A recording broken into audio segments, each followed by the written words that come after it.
Well, I have a question now that comes to mind now that we're talking about the cases.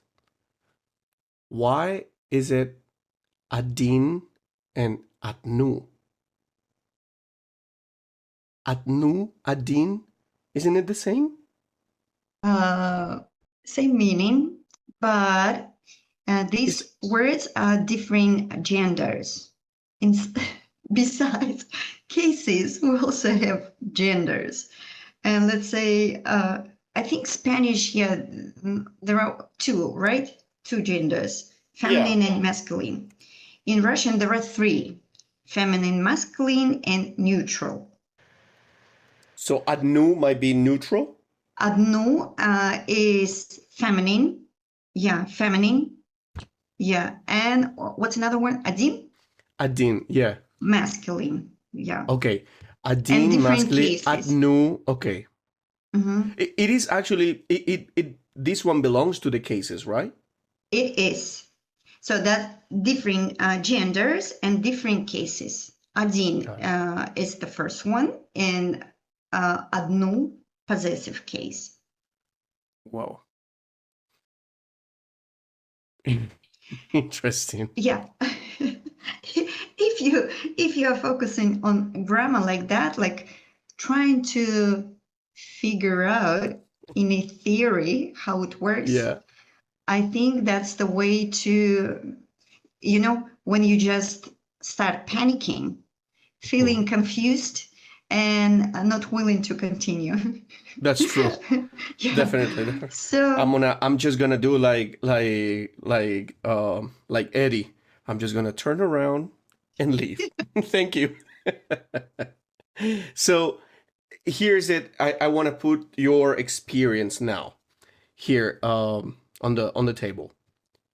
So if this is one of the biggest problems that we have, learners, Russian learners, um, how do you teach grammar without overwhelming your students? I use a very small steps, like Mhm.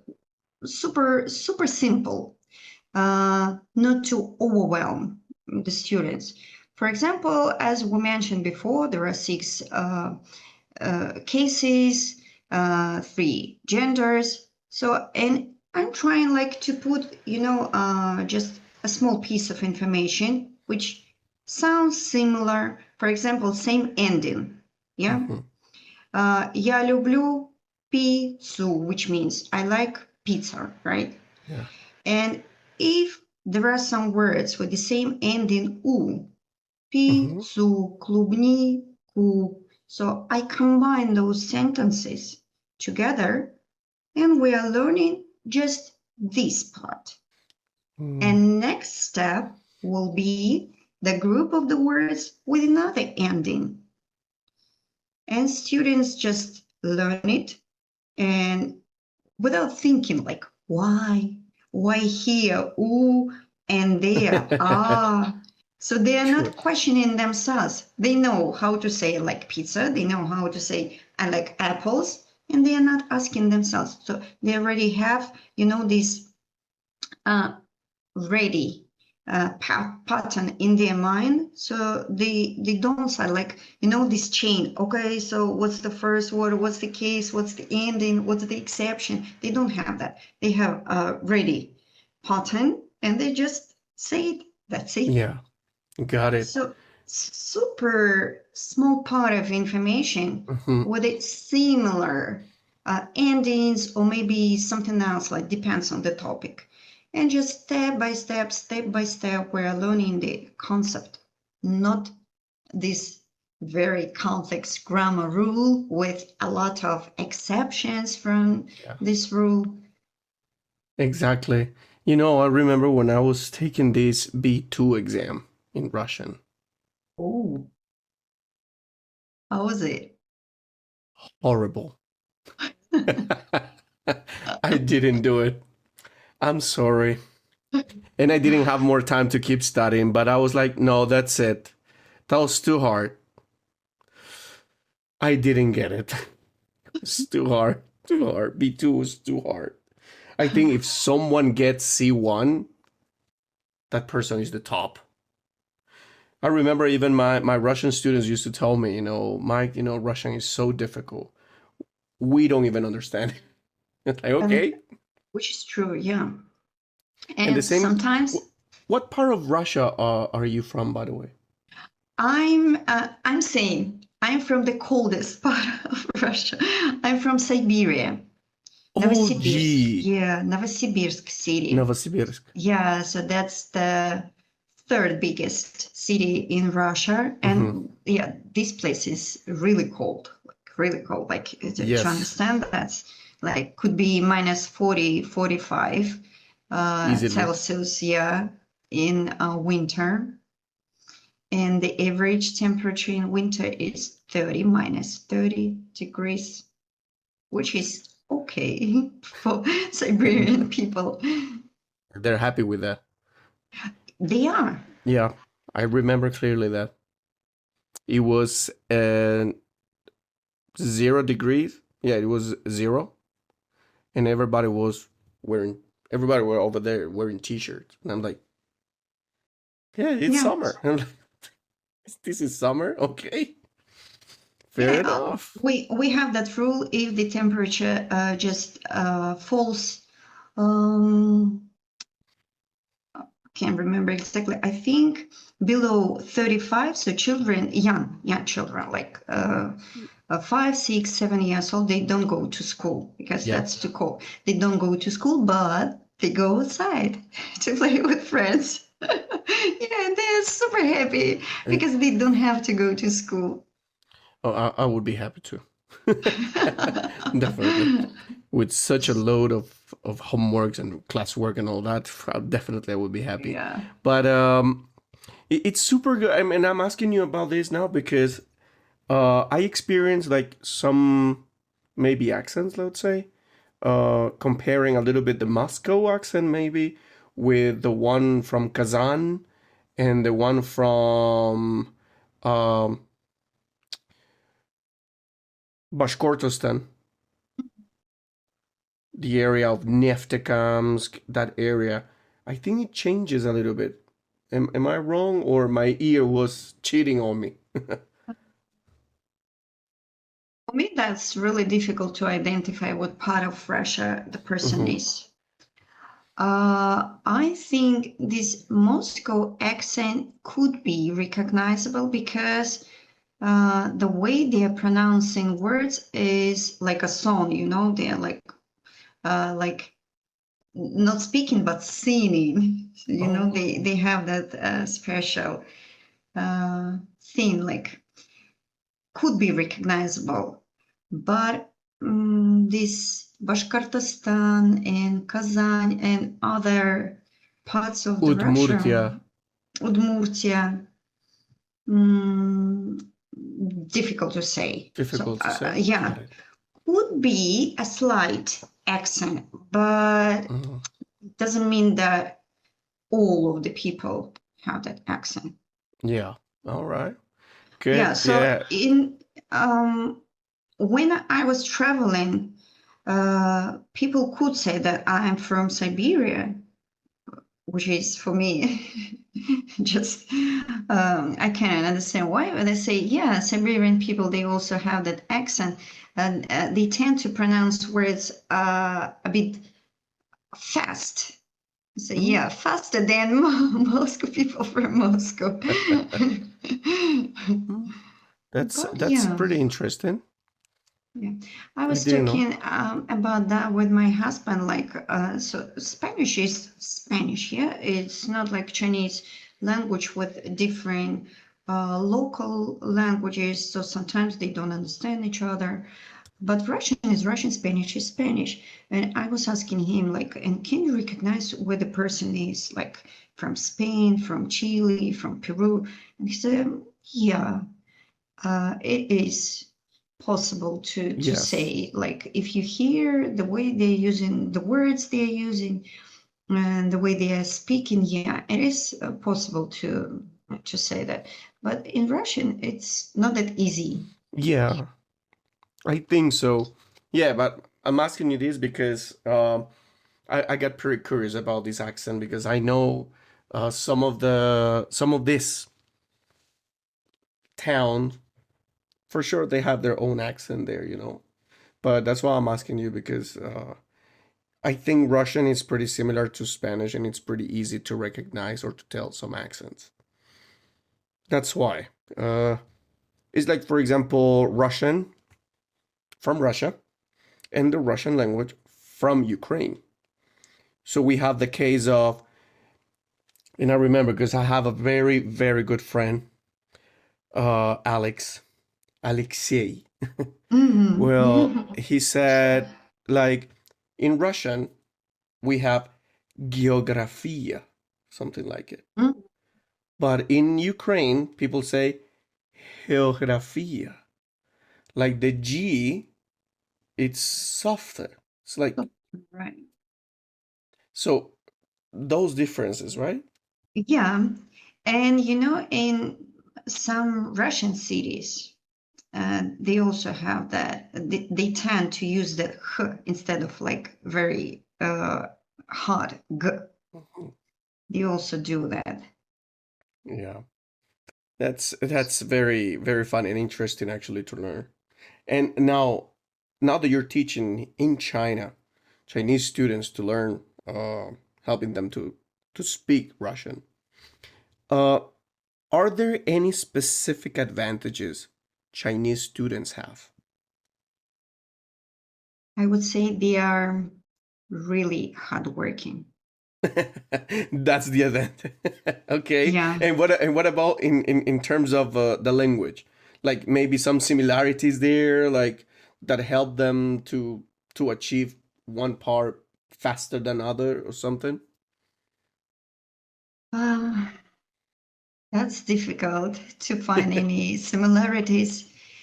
Probably the structure of the sentence can be similar, and it's easier for them, like uh, not to translate from the native language, but use the same structure, just memorize how to pronounce that. But grammar is absolutely different, pronunciation is different.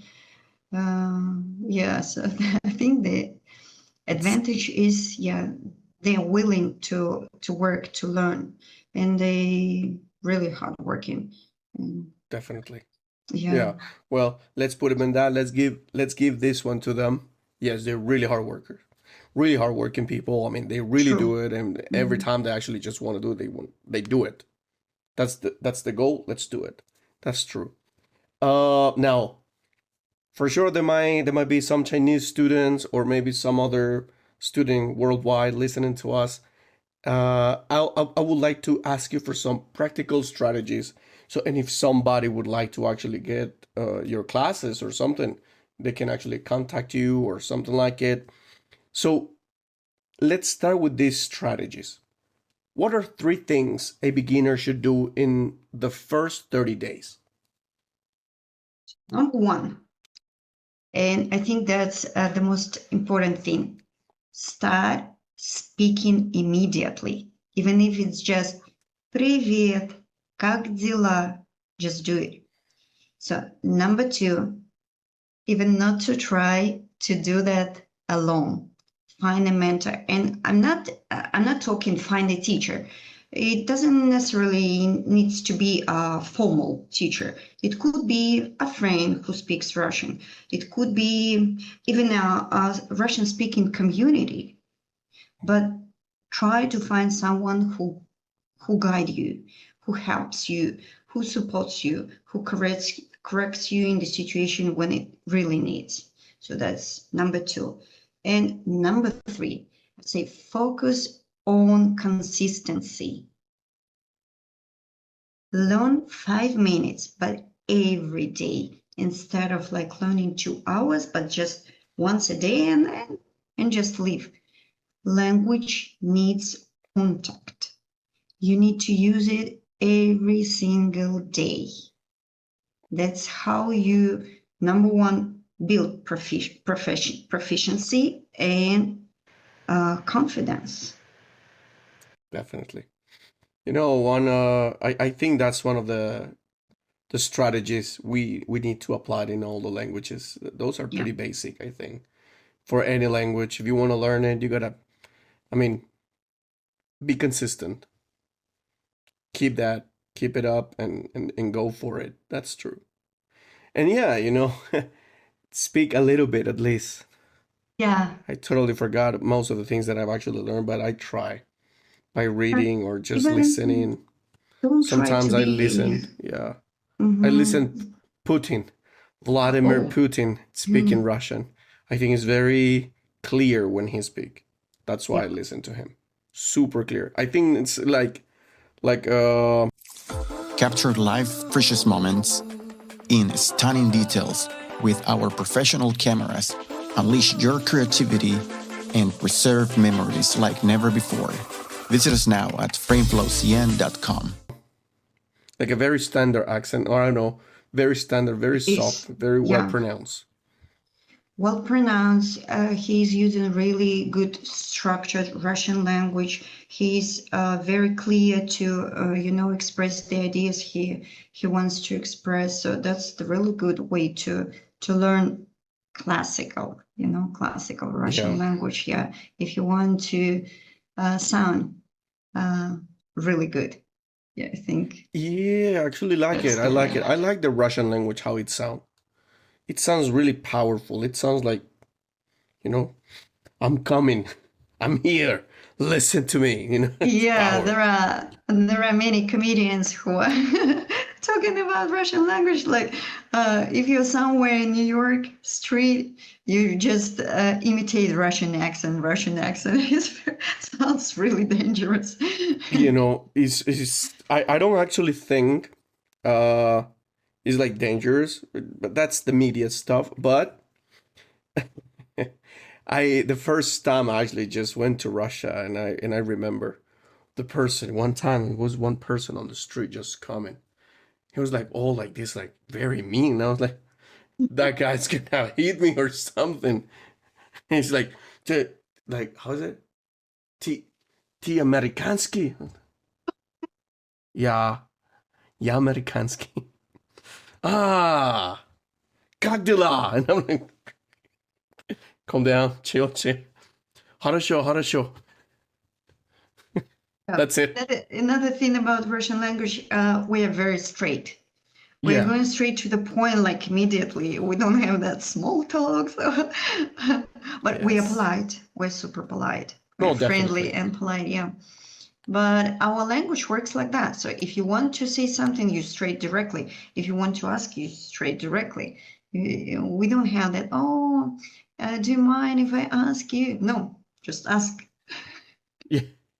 You go straight to the point. That's true. Yeah, I've experienced it.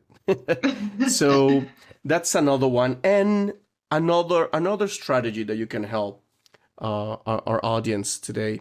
It's how can learners train their ear faster? Also, really easy. If you want to train your ears, you need to listen a lot. If you Hmm. want to speak, you need to speak a lot. There's nothing new people invented like to learn languages. So the thing is like you need to just, create. If you don't have, you need to create the Russian speaking environment, especially when we have the internet, when we have plenty of resources. So if you have the internet, please watch videos in Russian. Listen to music if you like it. Just another thing, I would say, for example, like if you like traveling, right? So you watch, you listen, you try to read about traveling, and this learning wouldn't be like a training, workout, or stuff like that. It would be like a research, like a Hmm. finding out something about the traveling, figure out how to things work in another country and stuff like that. So if you want to improve your listening skills, listen, listen, listen wherever it is, music, videos, audio books, anything works. Perfect. Any artist that you would like to recommend Um, for Russian music? Good one over there. You got someone? oh, I like. Let me think. I listen to Bitva. Mm-hmm. Bitva. Have you Uh, heard? Have of you? course, Yeah, yeah, yeah. Bitva. Good music. I would recommend Polina Gagarina.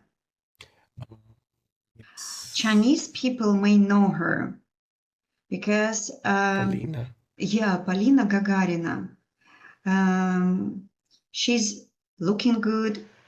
She's a really good singer, like really good. I like her a lot.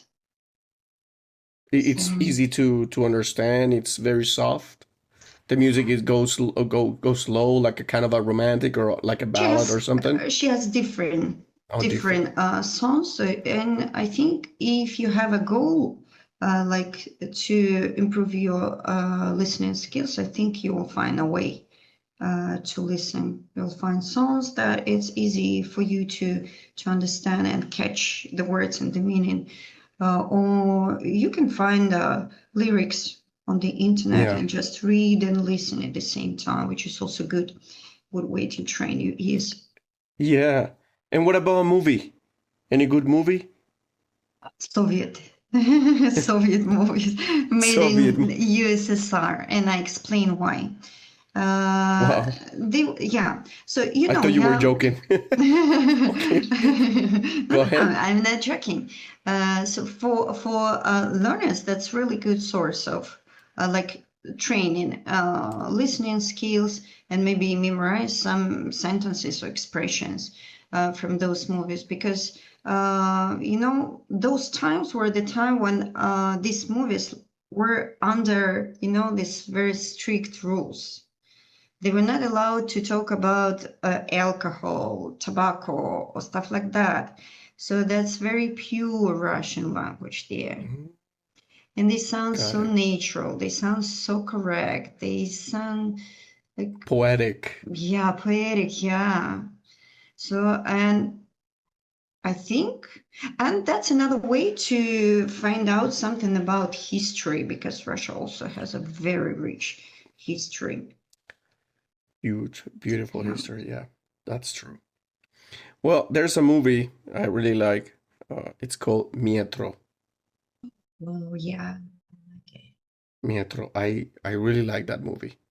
And I like the song. That's how I actually got to the Bitva. Yeah, yeah, yeah, Yeah, beautiful song. I even cry. yeah. So, okay, that's another advice, and I really like it. And now, what about the beginners, the novice, the ones that actually want to start Russian tomorrow? What should they avoid at all cost? Just start with grammar. Exactly. That's a very honest one. Yeah.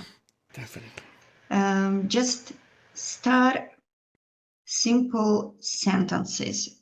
Don't focus on words too much. Focus on sentences, because we're not using words to speak, right? We're using sentences. We're using this meaning, which are in the sentences. And as I said before, every day, just 5 minutes, do something. Don't stop. Don't give up. Exactly. Definitely. And what about the confidence? What's the fastest way, maybe, if there's, to build that confidence early on? Because it's really hard maybe at the beginning, to find yourself like trying to say something and you notice that the accent is not good or the rrr, it's very hard. So how would it how can people actually do it? What's your suggestion, your advice? My suggestion would be to find partner or partners. Uh, People really need people to support, to help, like maybe to stop of giving up on the process or in the middle of the process. So find someone who will help you And again, try to speak from the first class. Try to speak. Speak immediately. You start learning Russian. Don't focus too much on grammar. Grammar is complex, and we were talking about that, and it doesn't help you to build the confidence because you may just dive so deep into this topic, which is not necessary. Definitely. Yeah, I think that's a focus good one. on little success. So, like, look back. Like maybe a few days ago you couldn't say even "привет" in Russian, but now you can. Maybe a few months ago you couldn't say anything about your family, now you can. Or you couldn't ask about the weather, but now you can, and you can understand when someone is asking you. So all these little steps lead you to the confidence, to the progress. Definitely. Yeah. Maybe one day you say "привет," maybe tomorrow you say "здравствуйте." Exactly. And then Exactly. you sound a lot different, right? Yeah. One word makes the difference. Yeah. Yeah. And do you think the Russian language will start coming up a little bit more? Like more people are much more interested in learning a language. Now I see that tendency to learn Russian, and I'm talking to some people like on social media, like Chinese social media. Yeah, they're asking me, no, my job is like to have some stuff with like Russian countries. I'm in charge of these directions, so I need some Russian, and some young people they want to go to Russia to study there, so they need language. They're asking, so what can I do? How can I improve? How can I prepare for exam and stuff like that? And I see that people tend to learn Russian, maybe because of this like situation in the world. Maybe it's just the time to learn. Maybe it's the time, yeah. Yeah. I think Russian, it's a beautiful language, as I told you.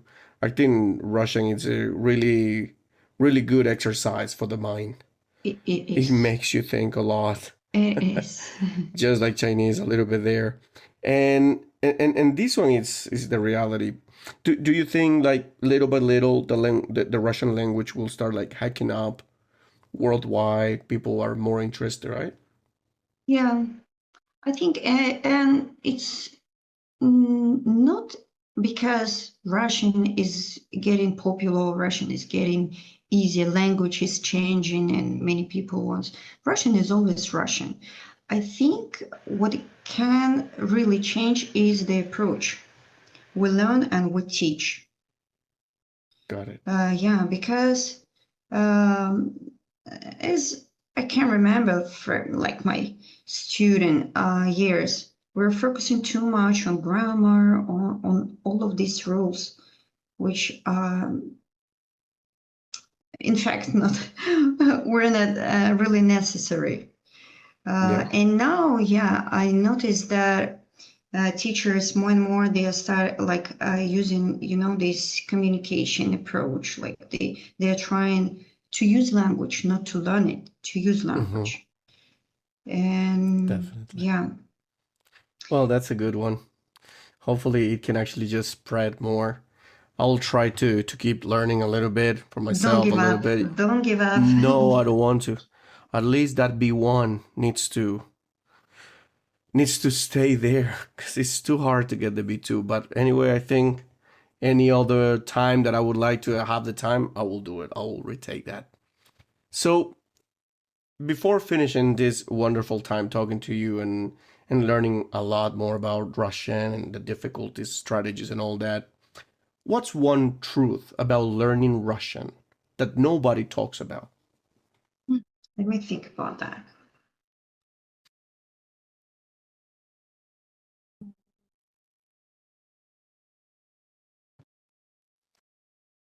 I would say Russian is not that complicated as it may seem. Don't try to be perfect. Just don't give up. Keep on practicing. And that's what you need. Definitely. I think, yeah, I cannot add anything to this topic. Yeah, I think I totally agree with you.